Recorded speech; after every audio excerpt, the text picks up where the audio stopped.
नमस्कार मित्रांनो. तर मालिकेच्या आजच्या भागात आपल्याला असं बघायला मिळणार आहे की आता गुरुमाता ह्या जेवण ग्रहण करण्यासाठी बसलेल्या असतात आणि जयश्री त्यांना म्हणत असते, गुरुमाता तुम्ही भोजन स्वीकारू शकतात, जेवायला बसा. तेवढ्यात गुरुमाता आता वसुंधरेला प्रश्न विचारतात की वसुंधरा, मी जसं सांगितलं होतं त्या पद्धतीने जेवण बनवलं आहे ना, की काही चूक केली आहे? तुला माहिती जर काही चूक झाली तर मी काय करू शकते ते. वसुंधरा म्हणते, गुरुमाता तुम्ही जसं सांगितलं ना त्या पद्धतीने जेवण बनवलं आहे मी, अगदी सौम्य आणि साधं. तुम्ही काही काळजी करू नका आणि तुम्ही आता जेवण ग्रहण करू शकतात.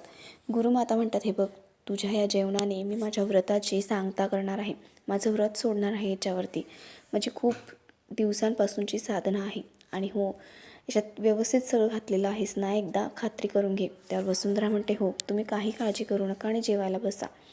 आता गुरुमाता अन्नाच्या पाया पडतात आणि पहिलाच घास उचलतात. तेवढ्यात त्यांच्या लक्षात येतं की लसूण आहे त्याच्यामध्ये आणि तो घास त्या न खाताच परत खाली पाडतात आणि देवाकडे धावतात आणि म्हणतात, देवा, माझ्या हातून खूप मोठं पाप घडणार होतं, मला माफ कर. आणि खूप चिडायला लागतात. तेवढ्यात जयश्री म्हणते, काय झालं गुरुमाता? गुरुमाता म्हणतात की अगं, लसूण होतं ह्या जेवणामध्ये. काय गं वसुंधरा, तुला एवढं सांगूनही कळत नाही का? तू तुझं पाप माझ्या माती का मारत होतीस आणि काय एवढं चूक करण्याची गरज होती तुला एवढं सांगूनही तू परत तीच चूक केलीस.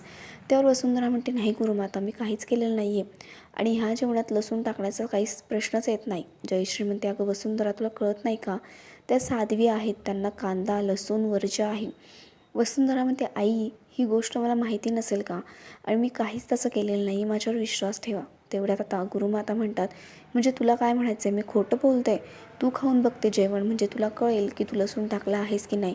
तेवढ्यात तनयामध्ये बोलते आणि म्हणते, आई, वसुंधरा वहिनी म्हणत होती की त्यांना, गुरुमातांना जेवणामध्ये लसूण खूप आवडतं आणि मी माझ्या डोळ्यांनी पाहिलं आहे की तिने लसूण ठेचून टाकला होता याच्यामध्ये.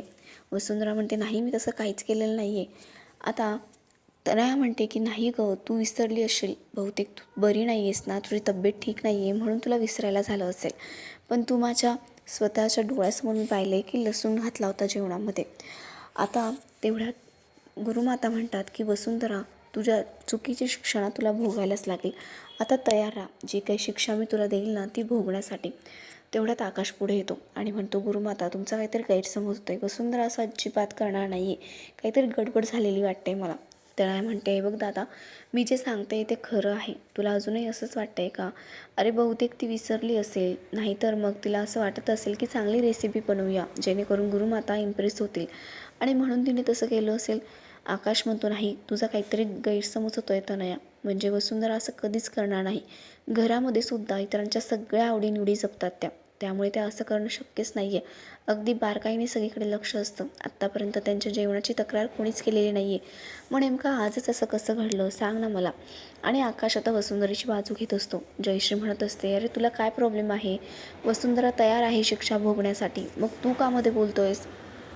तनया म्हणते, आकाशदादा, तिने शिक्षा मान्य केलेली आहे, तिला शिक्षा भोगायची आहे, याचाच अर्थ असा आहे की तिने जी चूक केली आहे ती तिला मान्य आहे. मग तुला काय प्रॉब्लेम आहे? हे सगळ्यांचं वादविवाद चालू असतो. तेवढ्यात गुरुमाता म्हणतात, तुम्ही शांत राहा, तुम्हाला वादविवाद करण्याची काहीही गरज नाही आहे. इथे मी आहे ना, माझी साधना खूप भक्कम आहे आणि माझी साधनाच शोधून काढेल की कोण खरं बोलतो आहे, कोण खोटं बोलतं आहे ते. आणि हो, आता वसुंधराला शिक्षा भोगावी लागणार आहे, म्हणजे परीक्षाच द्यावी लागणार आहे. तनया म्हणते, परीक्षा परत एकदा? त्यावर आता गुरुमाता म्हणतात, हो, आणि जयश्री, तुझ्या या धाकट्या सुनेला सांगून ठेव, मध्ये मध्ये बोलायचं नाही. जयश्री म्हणते, अगं तनया, जरा गप्प बस ना. आता गुरुमाता म्हणतात की वसुंधरा, तुला जलसमाधी घ्यायची आहे. आता हे ऐकून सगळेच खूप शॉक होतात की एवढ्या छोट्याशा चुकीची एवढी मोठी शिक्षा. तेवढ्यात आता गुरुमाता म्हणतात की हो वसुंधरा, तुला तर समाधी घ्यायचीच आहे, पण त्याचबरोबर तुझी चूक सांगणाऱ्या ह्या मुलीला देखील जलसमाधी घ्यावी लागेल. कोण खरं बोलतं आहे, कोण खोटं बोलतं आहे ते तिथेच कळेल आपल्याला. जी खरं बोलत असेल ना ती तरुणवरती येईल आणि जी खोटं बोलत असेल ती बुडून तिचा मृत्यू होईल.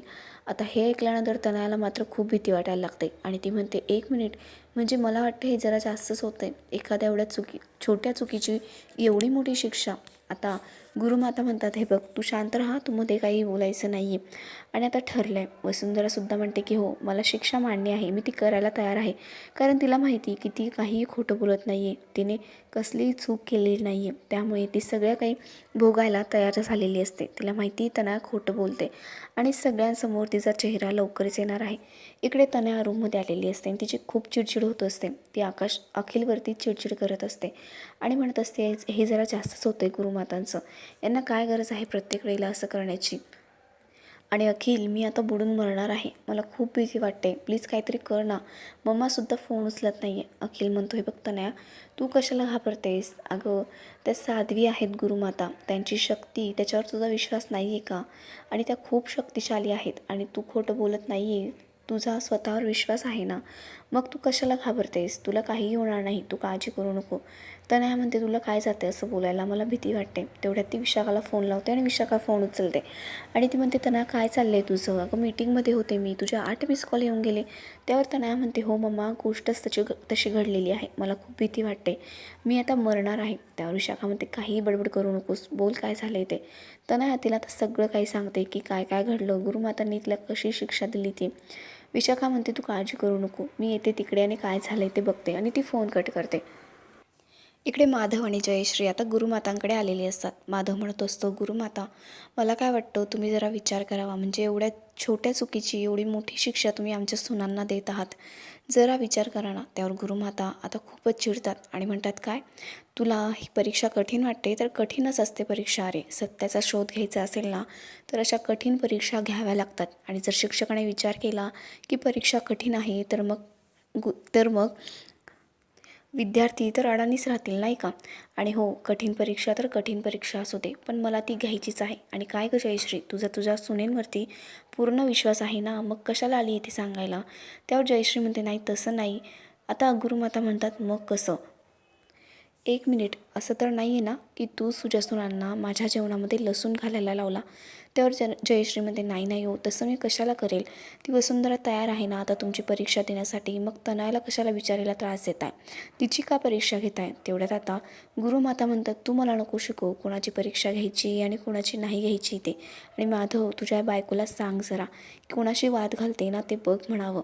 त्यावर आता माधव म्हणतो, तू शांत बस ना जयश्री जरा. माधव म्हणतो, गुरुमाता, पण तुम्ही एकदा विचार करा ना, मला असं वाटतंय तुम्ही माझ्या सुनांना खूपच कठीण परीक्षा द्यायला लावताय. त्यावर आता गुरुमाता म्हणतात, तुझा विश्वास नाही आहे का माझ्या शक्तीवरती? आणि जर तसं होतं तर कशाला मला इथे बोलवलंस? सांग ना, या घरात मी पाऊलसुद्धा ठेवलं नसतं. त्यावर माधव म्हणतो, तसं नाही गुरुमाता, आम्ही सगळे तुमचेच आहोत, हे घर तुमचं आहे, तुम्ही असं कशाला म्हणताय? माझा पूर्ण विश्वास आहे तुमच्यावरती. त्यावर गुरुमाता म्हणतात, पण तुझ्या बोलण्यातून असं वाटतच नाही आहे मला. आता होऊन जाऊ दे परीक्षा, आता ही माझीसुद्धा परीक्षा आहे, माझ्या एवढ्या दिवसात केलेल्या साधनाची परीक्षा आहे, शक्तीची परीक्षा आहे.